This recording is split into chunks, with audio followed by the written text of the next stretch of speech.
तो वहाँ पर समुद्र में जैसे ही 8 भूमियाँ होती हैं और 8 भूमियाँ हैं, तो उसमें सबसे पहली भूमि का नाम है चैत्र प्रसाद भूमि। समुद्र की 8 भूमियों का वर्णन कर रहे हैं। उसके बाद यहाँ पर चारों दिशाओं में पूरे 12 योजन में पूरा राउंड में चलेगा। पूरे राउंड में 12 योजन का पूरा समुद्र है। तो चैत्र प्रसाद भूमि पूरी की पूरी घूम करके ये 12 योजन में घूमी हुई है, तो वहाँ इससे भरी हुई। फिर दूसरी भूमि आएगी जल खातिका भूमि, उसका नाम है। दूसरी भूमि का नाम क्या है? जल से भरी हुई अच्छी खातिकाएं, ऐसे सुंदर वापिकाएं। वापिका अर्थ है तो बावड़ी। आवाज देखो, यहाँ पर लिखा है समुद्र में इन जल खातिका भूमियों के जल की विशेषता विशेष होती है। बोले कि क्या विशेषता होती है?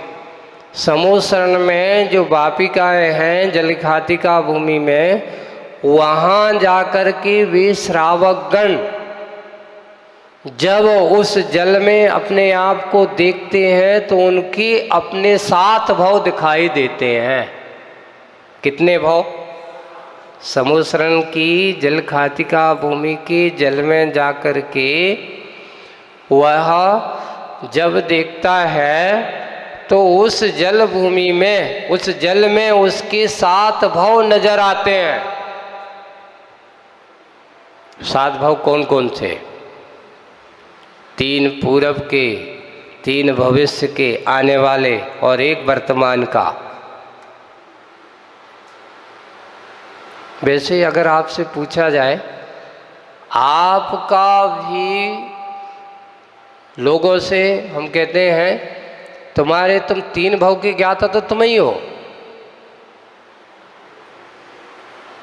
महाराज कैसे? अभी वर्तमान में आप 3 भाव के ज्ञाता हो।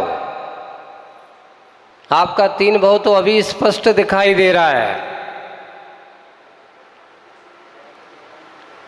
पहला भाव, पूर्व में तुम क्या होंगे? तो उन्होंने कहा है पूर्व में तुमने कोई अच्छा पुण्य कर्म किया है ना? कोई दान पूजन आदि अच्छे से किया है। देखो आपको 3 भाव का ज्ञाता बना रहा हूँ मैं। लोग पूछते हमें पता नहीं है, यानी आपका भूत बताता है कि मैंने पूर्व में कोई अच्छा काम किया है, इसका परिणाम है कि आज मुझे उच्च कुल मिला। क्या मिला? जैन कुल मिला। अच्छे हम धन संपन्नता से संपन्न हुए हैं। ये हमारा भूत का फल है। किसका फल है? जो आज आपको अच्छे कुल और सुकुल रूप में बैठ करके भगवान के दर्शन पूजन आदि करने का भाव जगा है। अब कुछ लोग आकर के प्रश्न खड़े हो कर सकते हैं, महाराज जी एक वे व्यक्ति हैं, है ना, कि जे कभी भी ऐसे निम्न कुलों में जो निरंतर उनके यहाँ पाप की प्रवृत्ति चलती है, लेकिन बड़े बड़े तानाशाह राजा हैं, श्रेष्ठ हैं, तो उनके लिए भी 3 भव। उनके लिए क्या होगा? तो उनके लिए कहा गया कि पुराना पुण्य उनका काम आ रहा है। वर्तमान कैसा है उनका? पुराने पुण्य के फल से बड़ा तो हो गया, अच्छा धन पैसे वाला हो गया, शासन सत्ता भी मिल गई, लेकिन अब पाप के कार्यों में लगा हुआ है। तो आगे क्या बनने वाला है? आगे जाकर के नियम से इसकी दुर्गति होने वाली है। यानी वर्तमान का फल भूत का नहीं, भूत का फल वर्तमान में दिखता है और वर्तमान का किया हुआ आने वाला भविष्य में मिलता है। यानी आज आपका अगर वर्तमान अच्छा है तो भविष्य भी तुम्हारा क्या होने वाला है, अच्छा होने वाला है। आप कभी दुर्गति के पात्र बनने वाले नहीं। तो 3 भाव के ज्ञाता हो गए कि नहीं तुम? वर्तमान हमारा अच्छा क्यों है? क्योंकि भूत अच्छा था, है ना। और अब हमारा भविष्य कैसा होगा?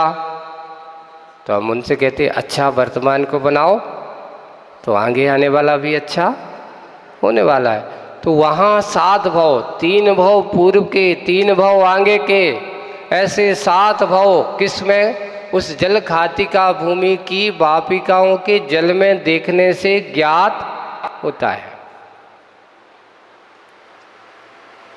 तीसरी भूमि का नाम आता है लता भूमि। सुंदर सुंदर अच्छी बेलें हैं, है ना, लगी हुई हैं। और ऐसी लता भूमि उसका नाम है समुद्र की तीसरी भूमि लता भूमि है, जहाँ पर सुंदर सुंदर अच्छे से बने हुए हैं। और उनमें बैठ कर के जैसे बगीचा आदि में आप लोग घूम करके जाते हो, हरा भरा दिखता है, उनका मन इसमें रम जाता है। एक और बात आई, महाराज जी ये सीधा सीधा समुद्र में ये सब भूमि वगैरह क्यों बनाई गई है?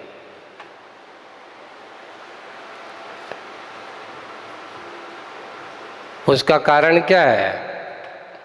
तो वहाँ पर भी कहते हैं भव्य जीवों की भक्ति की परीक्षा होती है।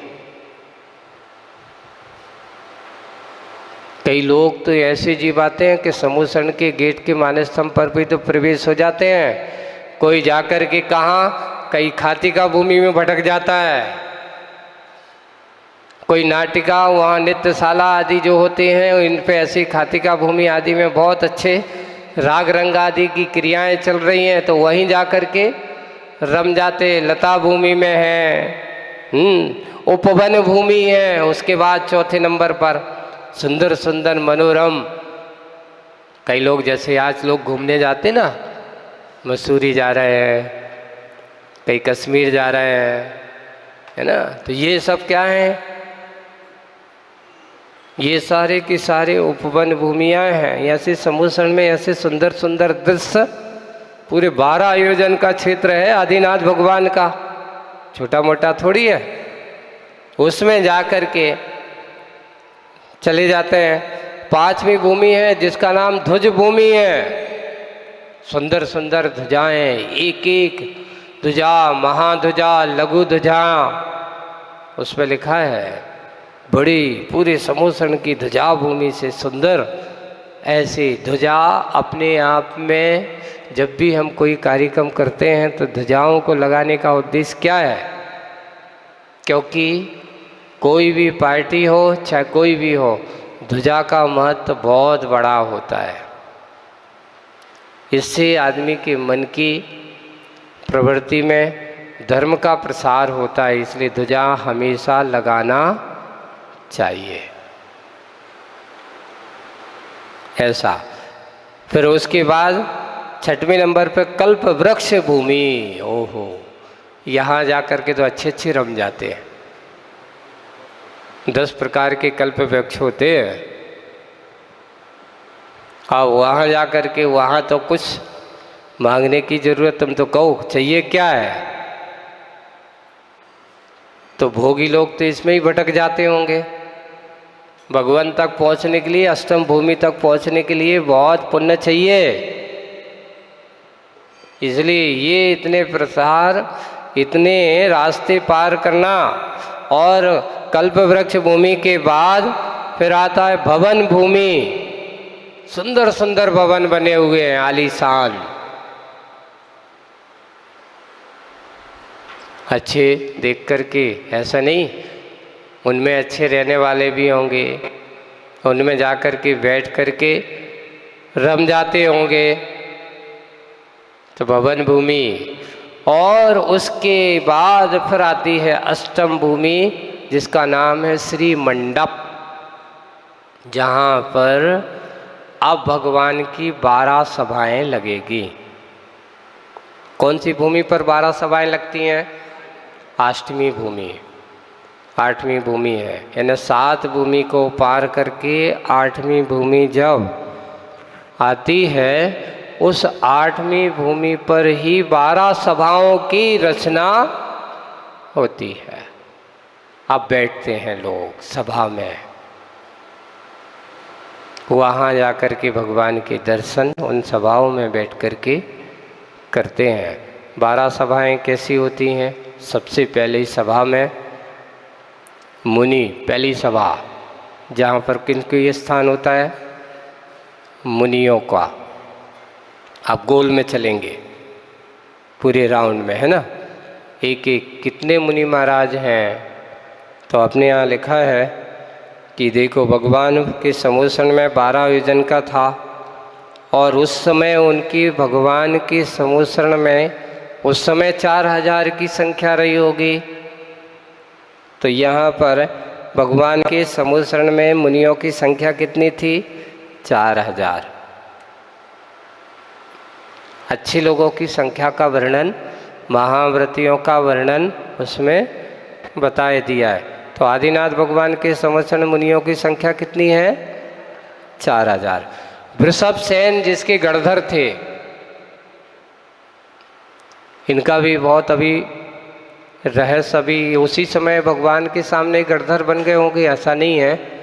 अभी आगे वर्णन आने वाला है कि दीक्षा का कारण क्या बनता है। अभी आदि रात पुराण को देख रहे थे तो अभी तक अपन सोचते कि बाहुबली भगवान ही दीक्षा उन्होंने अधीनता स्वीकारने की, नहीं, उस पर लिखा है कि उनके बहुत सारे भाइयों ने भी अधीनता स्वीकार नहीं की। वे जाकर के सीधे बोले कि भरत की अधीनता स्वीकार करने से अच्छा है दीक्षा ले लो और अपना आत्मकल्याण करो। आगे की बात करेंगे। तो श्री मंडप भूमि में सबसे पहले मुनिराज, दूसरे में कल्पवासी देवियों का कोठा आता है। देव नहीं, कौन आते हैं? फिर उसके बाद आरिकाएं और श्राविकाएं, बीच में देवियों को कल्पवासी देवियां। उसके बाद फिर आरिकाएं, और आरिकाओं के साथ ही किनकी जगह है? भगवान के समूषण में ऐसी ब्राह्मी आदि, उनमें संख्या दी है 35,000 आरिकाएं थीं। कितनी आरिकाएं थीं? ब्राह्मी सुंदरी को आदि बना करके, ब्राह्मी उसकी गणनी थी, और ऐसी 35,000 आरिकाएं उस समय। कितनी, क्या हुआ होगा? 96,000 रानियां चक्रवर्ती के यहाँ, इतना बड़ा कुल था, और उसमें से अगर 35,000 होंगे तो कोई बड़ी बात नहीं है, इतना बड़ी संख्या थी आरिकाओं की संख्या। तो आरिकाएं और श्राविकाएं तीसरे नंबर के कोठे में। चौथे नंबर के कोठे में फिर ज्योतिष देवियां हैं, 5वें कोठे में व्यंतर देवियां हैं, 6ठे कोठे में भवनवास की देवियां हैं। अब आते हैं 7वें नंबर का जो कोठा है उसमें भवनवासी देव, फिर बाद में 8वें नंबर पर व्यंतर देव, 9वें नंबर पर जोशी देव, 10वें नंबर पर कल्पवासी देव, 10वें नंबर पर कल्पवासी देव, और 11वें नंबर पर चक्रवर्ती आदि सभी मनुष्य। भरत चक्रवर्ती जाकर के कहाँ बैठा? 11वें नंबर के कोठे में। और 12वें नंबर का कोठा है जो सिंह आदि ऐसे पंचेंदी त्रियंच भी भगवान की वाणी को सुनने के लिए तत्पर होते हैं। ऐसे समूषण की 12 सभाएं। कितनी सभाएं? 12 सभाएं। और इन 12 सभाओं के बाद अब आता है वहाँ पर स्फटिक के समान मणि की वेदी बनी हुई है, अच्छे चबूतरा बना हुआ है। इसके ऊपर आगे कोई नहीं जाएगा। हाँ, 3 पीठ हैं। ये पहले तो वेदिका की मणिमय एक चबूतरा होगा और चबूतरे के ऊपर फिर 3 कटनियाँ होती हैं। सिर्फ चक्रवर्ती सिर्फ पीठ तक ही जाता है। भगवान के दर्शन वहीं खड़े होकर के ही करता है जहाँ, और गणधर परमेष्ठी भी इसी पीठ पर ही विराजमान होते हैं। ऐसे तो इस प्रकार 3 पीठ आप देखते हैं, 3 कटनियाँ बड़े बड़ी अच्छी सुंदर स्फटिक मणि के समान, और उसके ऊपर फिर जाकर के एक सुंदर कमल 3 कटनी के ऊपर, फिर कमल के ऊपर सिंहासन, और सिंहासन के ऊपर फिर भगवान बैठे। सिंहासन पर नहीं, सिंहासन से 4 अंगुल ऊपर। कभी भगवान सिंहासन पर नहीं बैठते। और एक और है, आज एक अपने को बता देते कि समुद्र में भगवान जहाँ समुद्र लगते वहाँ बैठते हैं कि जहाँ भगवान बैठते वहाँ समुद्र लगता है। हमारे आचार्य भगवान ने लिखा है कि पहले से समुद्र लगे और भगवान जाके बैठ जाए, ऐसा कभी नहीं होता। भगवान जहाँ बैठे हैं वहाँ समुद्र की रचना होती है। महाराज पहाड़ वगैरह पे अगर महाराज में कैलाश पर्वत पर अभी आएंगे, समुद्र की रचना कहाँ हुई? कैलाश पर्वत पर भी हुई। तो कैलाश पर्वत पर कैसे हुई होगी? वहाँ पहाड़ को समतल। आप देवों को क्या समझते हो? देवों की शक्ति का सामर्थ्य क्या समझते हो? उनके पास इतनी सामर्थ्य होती है, अगर सौधर्मेंद्र के लिए उसकी शक्ति का वर्णन किया गया है कि अगर चाहे तो वो जम्मू द्वीप को डमरू की तरह उठा करके हिला सकता है, पूरा का पूरा 2.5 दिन। आप इतनी सामर्थ्यवान होता है, सौधर्मेंद्र छोटा मोटा नहीं है। एक एक देव की शक्ति इतनी देवोपनीत शक्तियाँ अद्भुत होती हैं। तो इस प्रकार आज अभी समुद्रण का वर्णन करते हुए धर्म पुरुषार्थ के बस होकर के वह भरत चक्रवर्ती भगवान का केवल ज्ञान कल्याणक महोत्सव मनाने के लिए, भगवान की पूजन करने के लिए वहाँ पहुँचा है। पहुँच करके भक्ति भाव के साथ भगवान की केवल ज्ञान कल्याणक महोत्सव को मना रहा है। ऐसे केवल ज्ञान की महिमा को आज अपन ने समुद्रण के बारे में समझा, और समझने के बाद अब आगे की बात अपन समझेंगे बाद में। आज बस इतना ही। बोलिए परम पूज्य आचार्य गुरुवर श्री विद्यासागर जी महाराज की जय।